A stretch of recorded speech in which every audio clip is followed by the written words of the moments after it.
हर 28 में से एक को ब्रेस्ट कैंसर है। मोटापा ये भी इसकी एक रीज़न है। जो हमल ज़ाया करवाती है, अबॉर्शन करवाती हैं, उनमें ये चांस ज़्यादा हो जाता है। आज हम स्टार्ट करते हैं ब्रेस्ट कैंसर से, तो उसके बारे में आप हमें बताएं कि ब्रेस्ट कैंसर जो है ये स्टार्ट कैसे होता है और ये ऐसा ऐसा ऐसा ये किस तरह परवान चढ़ता है। देखिए, इसकी बहुत सारी वजूहत हैं, जिसमें कुछ ऐसी हैं जिनको अवॉइड किया जा सकता है और कुछ ऐसी हैं जिनको अवॉइड नहीं किया जा सकता। तो दो कैटेगरीज में इनके रिस्क फैक्टर हैं जिनको हम डिवाइड करते हैं। तो इसमें सबसे पहले तो फीमेल जेंडर, ये सबसे पहली इसकी रिस्क फैक्टर है, उनमें फीमेल्स में ज़्यादा होता है। और जो आजकल ट्रेंड है, मतलब लैक्टोजन वगैरह और ये जो दूध इस्तेमाल करने शुरू कर दिए हैं औरतों ने, ये इसकी सबसे बड़ी वजह है। ब्रेस्ट फीडिंग ना करवाना, बच्चों को दूध बिल्कुल नहीं पिलवाते। यानी ये जो ब्रेस्ट कैंसर है ये ज़्यादा शादीशुदा खवातीन है उनके अंदर ही होता है? नहीं, ये इसकी बहुत सारी रीजंस हैं, ठीक है। जिसमें अगर किसी बच्ची को अर्ली मेनार्क स्टार्ट हो गई, जिसको हम आम जुबान में माहवारी कहते हैं, ठीक है, उसमें रिस्क फैक्टर है शादी लेट होना। 35 ईयर के बाद अगर शादी हो रही है, 35 ईयर के बाद प्रेगनेंसी हो रही है, तो ये इन औरतों में ज़्यादा ब्रेस्ट कैंसर के चांसेस होते हैं। स्मोकिंग है, फैटी जो है, मोटापा, ये भी इसकी एक रीज़न है। तो ब्रेस्ट कैंसर यहाँ पे अगर हम एक इस्लामिक पॉइंट ऑफ व्यू देखें तो जिस तरह इस्लाम में भी फरमाया गया है कि आप जैसे लड़की नौजवानों की शादी करें, हाँ, तो ये फिर इसका मतलब वो वाकई ये बात दुरुस्त है कि साइंस और इस्लाम रिलेट करते हैं। बिल्कुल जी। कि अब 35 साल की अगर आप कह रहे हैं कि उससे बाद शादी हो, उसके बाद प्रेगनेंसी हो, तो ये मर्ज जो है बढ़ती है। देखिए, ये इसका ताल्लुक है, एक हार्मोन है बॉडी के अंदर, एस्ट्रोजन, ठीक है। उसका जितना एक्सपोजर ज़्यादा होगा तो उतना चांसेस कैंसर के इसके ज़्यादा होते जाएंगे, ब्रेस्ट कैंसर के। तो अगर एक बच्ची की शादी जो है वो लेट होती है, प्रेगनेंसी लेट होती है, तो वो एक्सपोजर ज़्यादा है। जिनकी माहवारी जल्दी शुरू हो जाती है या माहवारी लेट बंद होती है, उन दोनों में ये इस हार्मोन का एक्सपोजर ज़्यादा हो जाता है।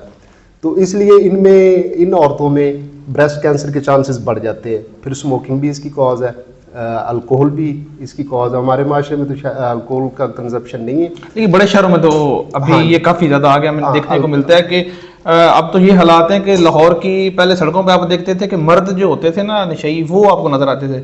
और हमने काफ़ी दफ़ा ये भी अब नोट किया कि वहाँ पर खवातीन अब उधर फुटपाथ पे बैठी होती है, वो ये नशा जो है वो कर रही होती हैं। हाँ जी। तो ये सारी चीज़ें इन्वॉल्व होती हैं, तो फिर ये एक जो है ब्रेस्ट कैंसर का स्टार्ट होता है। और कुछ खवातीन जो है वो मैं बताना आपको भूल गया कि एक और रिस्क फैक्टर, ये जो कॉन्ट्रासेप्टिव यूज़ करती हैं फीमेल्स, ऑरल कॉन्ट्रासेप्टिव जो पिल्स होती हैं, इनसे वो एक्सपोजर ज़्यादा होता है हार्मोन्स का, जिसमें हार्मोन्स की क्वांटिटी ज़्यादा होती है। वो अगर लेती रहे फीमेल ताकि उनकी प्रेगनेंसी ना हो, इसको रोकने के लिए, तो उनमें भी ये चांस ज़्यादा होता है। उसके अलावा जो हमल ज़ाया करवाती है, अबॉर्शन करवाती हैं, उनमें ये चांस ज़्यादा हो जाता है।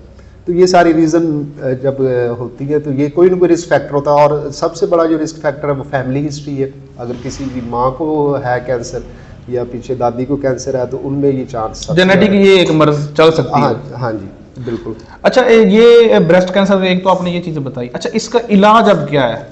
इसका इलाज मैंने आपको पहले भी बताया कि इसका इलाज जो है वो कोई एक डॉक्टर नहीं करता, ठीक है। और डिपेंड करता है इसकी स्टेज पे कि आपका जो पेशेंट है वो डायग्नोज किस स्टेज पे हुआ है। अगर तो वो अर्ली स्टेज पे डायग्नोज हो गया है तो फिर तो आप उसकी अर्ली सर्जरी कर दें, ठीक है। उसके बाद उसको कीमोथेरापी और रेडियोथेरापी के लिए आप भेज सकते हैं किसी ऑन्को सेंटर पे, ठीक है। अगर लेट डायग्नोज हुआ है केस, तो उसके लिए पहले हमें कीमो रेडियो करवानी पड़ती है। फिर आप जब उसको डाउन स्टेज कर लेते हैं तो फिर आप उसकी सर्जरी करते हैं। अच्छा, एक चीज़ और भी है कि मैंने देखा था एक खवातीन के, वो हमारे अजीज थे, तो उनकी ब्रेस्ट जो थी वो काट दी गई थी कैंसर की वजह से। तो ये किस स्टेज पे होता है कि जब ब्रेस्ट आपकी काट दी जाती है? ये देखिए, लेट स्टेजेस जो होती है उन पे ये हमें करना पड़ता है। ये इसमें मुख्तलिफ प्रोसीजर्स हैं। कुछ में होता है कि आप प्रिजर्व कर सकते हैं, वो होती है अर्ली स्टेज डिजीज़, ठीक है। तो उसमें हम स्किन को जो है वो प्रिजर्व कर सकते हैं। और जो लेट स्टेज पे पेशेंट होता है उसमें हमें फिर ये रिमूव करना पड़ता है पूरा, उनकी एक्सिलरी डाइसेक्शन करनी पड़ती है, साथ ये ब्रेस्ट जो है वो पूरा रिमूव करना पड़ता है। अच्छा, जिस तरह कैंसर का तो एक नाम ही ऐसा है कि लोग सुनते हैं साथ ही डर जाते हैं, तो इसमें कहते हैं कैंसर जो है ना, इसमें वफात पा जाने के चांसेस बहुत ज़्यादा होते हैं। तो ये ब्रेस्ट कैंसर में भी इसी तरह ही है? देखिए, अगर तो ट्रीटमेंट आप उसका डिले कर देंगे तो फिर तो चांसेस हैं। अब जो लो सोशो इकोनॉमिक कंट्रीज़ हैं उनमें से हर 28 में से एक को ब्रेस्ट कैंसर है और हर 2 में से एक फीमेल जो है वो इस कैंसर की वजह से मर जाती है। तो इस वीडियो का मकसद भी जो है आपके चैनल के थ्रू यही है कि ब्रेस्ट कैंसर जो है वो काबिल इलाज है, ठीक है। इसको अगर टाइमली वो अपने सर्जन से कंसल्ट करें तो बचा जा सकता है बहुत सारी कॉम्प्लिकेशन से। ये ट्रीटेबल डिजीज़ है। अच्छा, ब्रेस्ट कैंसर की जो तशखीस है एक आम औरत को किस तरह करे? देखिए, सेल्फ एग्जामिनेशन, हाँ जी, ठीक है। सबसे पहले तो उसको अपना सेल्फ एग्जामिनेशन करना चाहिए। फीमेल जिनको रिस्क है, फॉर एग्जांपल अगर किसी की माँ को है ब्रेस्ट कैंसर, दादी को कैंसर है, तो वो अपना सेल्फ एग्जामिनेशन कर सकती है। सेल्फ एग्जामिनेशन से अगर कोई उसको गिल्टी महसूस होती है तो वो अपने करीबी जो भी सर्जन्स अवेलेबल हैं उनको जाके अपना मुआयना करवाएं। तो उसके बाद उसका जो भी आगे प्लान हो वो उनका डॉक्टर जो है बेस्ट एडवाइस कर सकता है। जी। तो नाज़रीन, आज हमने जो ब्रेस्ट कैंसर है जो कि एक बहुत बड़ी मर्ज माना जाता है हमारे मुआशरे में, उसके बारे में हमने डिस्कस किया। इसी के साथ हम अगली वीडियो में हम इसी तरह के मजीद टॉपिक्स पे हम डिस्कस करेंगे और लोगों को अवेयर करने की कोशिश करेंगे। इसी के साथ अपने मेज़बान ज़ुनैरा खुर्शीद भुट्टा को इजाज़त दीजिएगा। अल्लाह हाफिज़।